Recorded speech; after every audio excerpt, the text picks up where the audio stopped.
Suamiku, Bayu, kerja sebagai buruh pabrik, tapi bukan buruh biasa. Masa kerja dan tunjangannya sudah belasan tahun.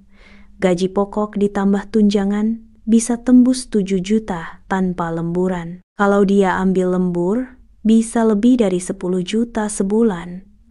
Untuk ukuran buruh, itu penghasilan yang luar biasa. Kami tinggal di sebuah perumahan sederhana. Tapi karena mayoritas penghuninya juga buruh senior seperti Bayu, gaya hidup mereka sudah bukan gaya hidup sederhana. Iuran bulanan aja udah kayak hidup di komplek eliteada, iuran keamanan, kas RT, kas gang, uang kebersihan, belum termasuk arisan RT dan pengajian mingguan. Belum lagi sesekali keluar biaya mendadak karena kegiatan kampung yang tiba-tiba diminta partisipasi. Aku sebenarnya sudah coba ngatur keuangan, tapi selalu saja uang habis sebelum akhir bulan. Bayu kadang heran, kenapa uang cepat habis? Tapi dia sendiri jarang tanya detail pengeluaran. Padahal aku selalu catat belanja kebutuhan rumah, uang sekolah anak, transportasi, dan iuran-iuran yang makin lama makin banyak. Kadang aku heran, ini hidup di lingkungan buruh atau artis? Rumah-rumah tetangga satu persatu punya mobil. Awalnya cuma 1-2, sekarang hampir semua punya. Bahkan yang masa kerjanya baru beberapa tahun sudah nyicil mobil. Entah kredit di mana, entah ambil paket seperti apa. Tapi yang jelas mobil makin padat di jalanan perumahan. Aku nggak iri, tapi jadi tertekan. Suatu hari, Bayu pulang kerja, wajahnya datar. Ia diam, masuk kamar, dan membaringkan tubuhnya. Aku hendak menyodorkan teh, tapi mataku lebih dulu menangkap selembar kertas terlipat rapi keluar dari saku celananya. Kuambil perlahan. Begitu kubuka, dadaku langsung sesak. Itu brosur cicilan mobil lengkap dengan simulasi angsuran dan tanda lingkar merah di tipe mobil keluarga hemat.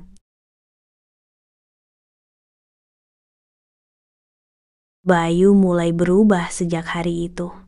Dia makin sering pulang larut malam. Bilangnya lembur. Tapi aku tahu, lembur sebenarnya sedang sepi karena produksi menurun. Aku curiga dia sedang menghindari obrolan denganku. Ketika ku tanya soal brosur mobil itu, dia cuma jawab pendek. Ya nggak apa-apa kan kalau kita punya juga. Gaji cukup kok. Aku tahu gaji cukup. Tapi hidup kami bukan cuma cicilan mobil. Ada sekolah anak, biaya tak terduga, dan tabungan yang belum pernah stabil sejak pindah ke perumahan ini. Tapi Bayu mulai merasa terpojok. Dia bilang malu, katanya masa kerja segitu, tapi masih naik motor bebek tua yang sering mogok. Apalagi Bu Rani, tetangga sebelah rumah, pernah nyeletuk saat kami lewat. Wah, masih setia sama motor ya? Keren sih, hemat banget. Bu Rani itu memang ratu sindir, mulutnya manis, tapi nada bicaranya seperti sengaja menusuk. Dia punya mobil putih baru, suka parkir seenaknya, dan kalau arisan selalu jadi pusat perhatian. Dia sering bilang, nggak ada yang salah kok kredit, asal pintar ngatur. Hidup cuma sekali, kenapa harus susah? Bayu mulai termakan omongan orang. Dia bilang teman-teman kerjanya juga rata-rata sudah punya mobil. Dia takut anak kita dianggap ketinggalan zaman kalau dibawa jalan-jalan naik motor. Aku berusaha menenangkannya, bilang bahwa kita cukup dengan apa yang ada. Tapi kata-kataku cuma masuk telinga kiri, keluar telinga kanan. Malam itu, ketika ku bereskan tas kerja Bayu, aku temukan surat persetujuan kredit dari leasing. Tertulis jelas, nama suamiku di sana. Tanpa obrolan, tanpa diskusi. Bayu sudah setuju ambil mobil itu. Aku menatap kertas itu lama. Sementara mataku mulai memanas. Bukan karena marah tapi karena kecewa. Rupanya, demi menjaga gengsi di depan tetangga, Bayu rela mengambil keputusan besar tanpa pikirkan keluarganya dulu. Aku duduk lama di ujung ranjang malam itu, memandangi surat persetujuan kredit mobil yang diam-diam Bayu tanda tangani. Sementara anak kami sudah tertidur lelap di kamar sebelah. Kupeluk surat itu seperti benda asing yang tak tahu harus kutangisi atau kusobek saja. Rasanya seperti dikhianati, bukan oleh orang asing, tapi oleh suamiku sendiri. Paginya aku diam, tak mengucap apa-apa saat mengantar Bayu sarapan. Dia hanya melirikku singkat, lalu bergegas pergi. Dan benar saja, sore harinya suara klakson menggema dari depan rumah mobil putih itu datang. Bayu membawanya pulang dengan senyum bangga. Purani langsung keluar dari rumahnya, melambai. "Wah, akhirnya punya juga ya Pak Bayu. Selamat, mobilnya kece." Bayu tersenyum lebar. Aku berdiri di balik pintu, memegangi gorden dengan tangan bergetar. Aku ingin ikut tersenyum, tapi hati rasanya perih. Seakan bukan kami yang menang atas gengsi, tapi gengsi yang sudah menang atas kami. Malamnya, aku coba bicara pelan-pelan. Kutanya, "Kita siap bayar cicilannya, Bayu?" Dia bilang yakin. Katanya, dengan lembur, gajinya cukup. Tapi aku tahu, lembur tidak selalu ada. Dan hidup bukan hanya tentang cicilan mobil. Tapi Bayu sudah larut dalam euforia. Dia bangga bisa setara dengan tetangga. Dari kamar, aku lihat anak kami memegang setir mobil itu. Matanya berbinar. Mungkin benar ini membuat mereka bahagia. Tapi aku tetap cemas karena yang mereka tidak tahu adalah senyum yang mereka nikmati hari ini mungkin dibayar dengan air mata yang belum jatuh. Sebulan berlalu. Cicilan pertama dibayar. Aku harus mencoret banyak kebutuhan di daftar belanja bulanan. Susu anak berganti ke merek lebih murah. Aku tak lagi beli lauk segar tiap hari. Beberapa kali minta tambahan dari Bayu, jawabannya selalu sama. "Hemat dulu, nanti kalau lembur banyak, kita balikin semuanya." Tapi lembur belum juga stabil. Bayu mulai lelah, tapi tetap gengsi. Dia tetap bawa mobil, meski harus isi bensin dengan tarik napas panjang. Aku tawarkan pakai motor lagi. Dia menolak. "Masa udah punya mobil tapi masih naik motor?" Jawabnya ketus. Hari itu, aku benar-benar kehabisan uang belanja. Aku memberanikan diri menghubungi grup ibu-ibu Arte. Menanyakan, apakah ada kerjaan sambilan mungkin bantu masak untuk arisan atau jahit ringan. Tapi yang muncul justru komentar Burani yang sangat menusuk. "Loh, katanya udah punya mobil, kok nyari kerja sambilan? Jangan-jangan mobilnya kredit ya? Makanya jangan gaya kalau belum siap." Pesanku dibalas dengan emoji tertawa oleh beberapa anggota grup. Aku bungkam. Kutahan air mata yang hampir jatuh. Sakitnya bukan main. Apalagi saat sadar tak ada satupun yang membelaku. Bayu pulang. Aku ceritakan semuanya.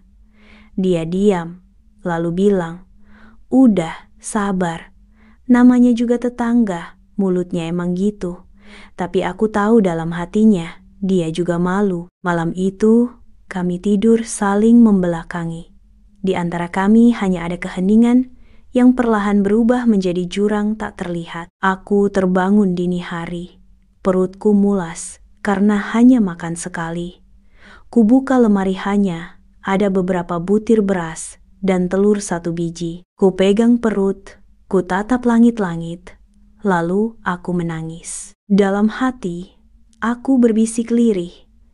Apa artinya punya mobil kalau untuk hidup saja aku harus tahan lapar?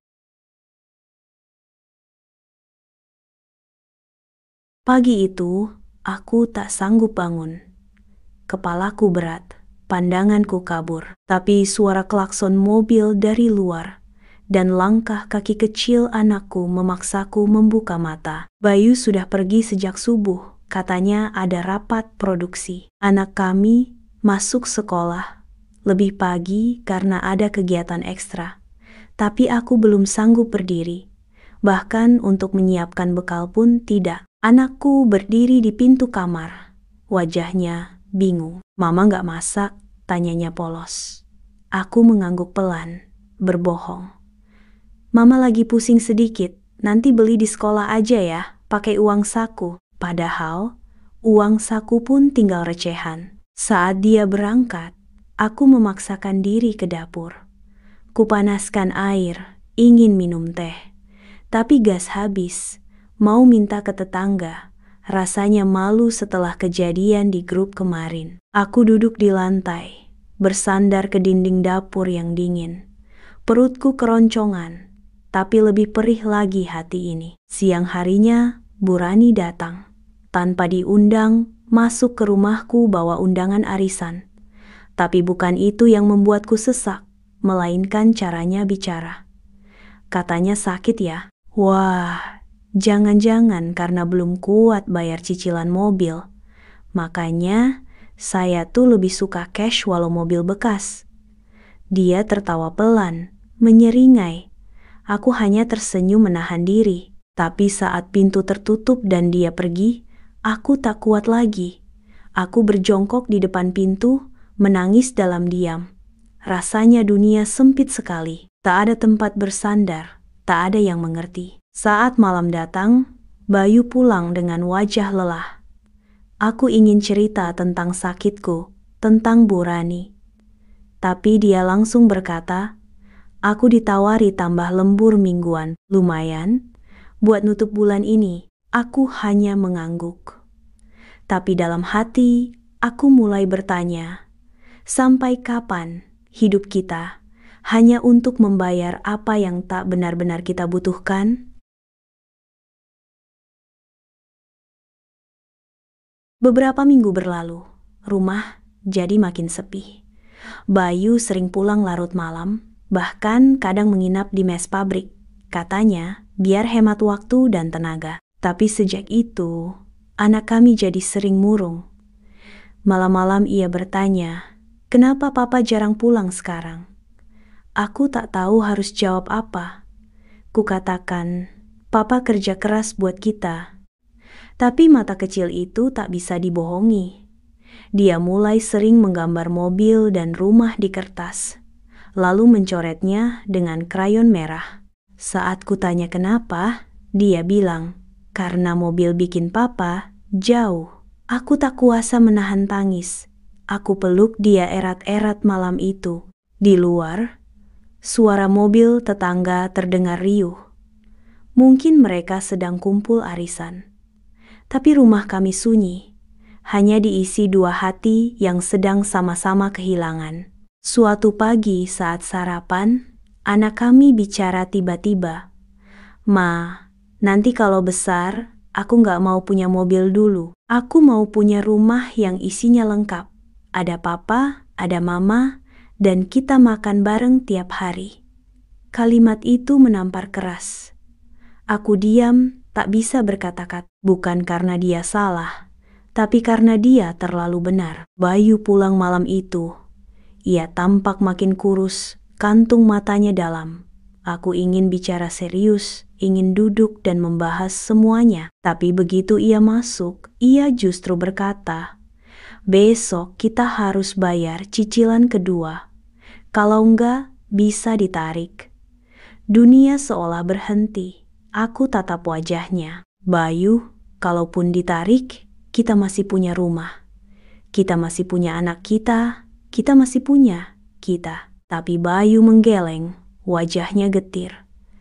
Aku sudah pinjam ke koperasi, jaminannya, surat rumah ini. Malam itu aku tidak bisa tidur. Kalimat Bayu terus berputar di kepalaku. Aku sudah pinjam ke koperasi, jaminannya, surat rumah ini. Aku keluar kamar, Duduk di ruang tamu yang remang, kulihat dinding rumah kami, penuh kenangan foto anak kami waktu bayi, lukisan kecil yang dulu kubuat waktu hamil, hiasan dari pengajian ibu-ibu. Semua itu sekarang bisa hilang, karena kami memilih menuruti gengsi. Bayu tertidur di sofa, lelah. Mungkin dia pikir aku akan marah, tapi aku hanya diam yang panjang dan menyakitkan. Di antara kami sudah tak ada percakapan, hanya keputusan sepihak dan derita diam-diam. Keesokan harinya, saat aku menjemur pakaian, Bu Rani lagi-lagi datang. Kali ini dia berdiri di pagar sambil menyapa nyinyir. Dengar-dengar rumah ini dijaminkan ya? Waduh, mobil baru. Tapi rumah hampir melayang. Gaya sih boleh, tapi jangan bodoh dong. Aku menoleh pelan. Untuk pertama kalinya, aku balas menatap matanya dengan tenang. Iya Bu, kami bodoh. Tapi Ibu jangan khawatir. Kebodohan kami cukup sampai sini. Bu Rani tersenyum sinis lalu pergi. Seperti biasa, dengan tas mewahnya yang selalu dibawa kemanapun. Malam itu, aku menulis surat. Surat panjang yang kutinggalkan di meja makan. Kutulis dengan hati yang penuh luka tapi juga tekad. Isinya, Bayu, kalau semua ini demi gengsi, aku memilih mundur. Bukan dari pernikahan, tapi dari perlombaan pura-pura bahagia. Aku akan tinggal di rumah orang tuaku sementara. Aku butuh bernapas. Kamu juga.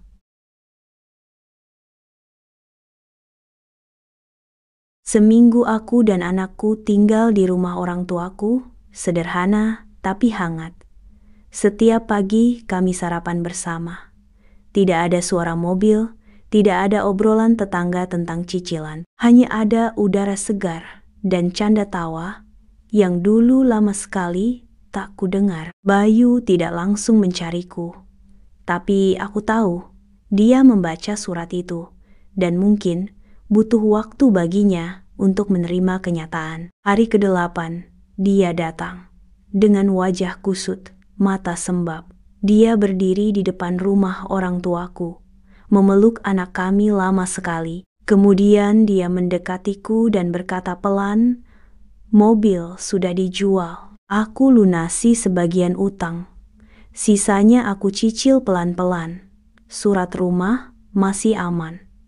Aku menangis, bukan karena sedih, tapi karena akhirnya dia sadar, bukan mobil yang menunjukkan harga diri seorang ayah, tapi keberanian untuk mengakui salah dan memilih keluarganya lebih dulu. Kami kembali ke rumah beberapa hari kemudian, tanpa mobil, tanpa gengsi, tapi kami pulang dengan sesuatu yang lebih berharga kesadaran. Dan sejak hari itu, aku tak pernah lagi iri pada tetangga, karena aku tahu di balik tembok yang rapi dan mobil mewah, bisa jadi ada luka yang mereka sembunyikan lebih rapat dari kami.